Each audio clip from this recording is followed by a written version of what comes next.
دیگر امام زمان علیه السلام نائب نداره. خب اگر کسی ادعا کنه که من امام زمان علیه السلام را همیشه میبینم، او دروغگوه، او راست نمیگوید، انسان حق بازه. اما اگر کسی یک بار مثلا بگه من یک بار اونجا رفتم، شاید هم چنین اتفاقی افتاد، او امام زمان علیه السلام بوده، خب این ایرادی نداره. یا یک کسی بود ما یک جای رفتیم، فرض بکنید در یک جنگلی بود یا صحرایی بود، راه گم کرده بودیم، هلاک میشدیم، از بین میرفتیم، یا مهدی گفتیم یک بار دیدیم یک کسی آمد ما را نجات داد. خب و شاید بله. مثلا اون امام مهدی علیه السلام بوده، بسیار آدم نورانی بود، یا مثلا گفت که من ما از اهل بیت علیهم السلام هستیم، شما ما را صدا زدید، من آمدم شما را نجات بدم.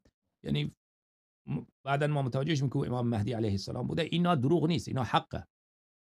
اما کسی که بگوید که من نائب امام زمان علیه السلام هستم یا من ایشان را میبینیم، ما ارتباط داریم، این دروغه. خب این حقه.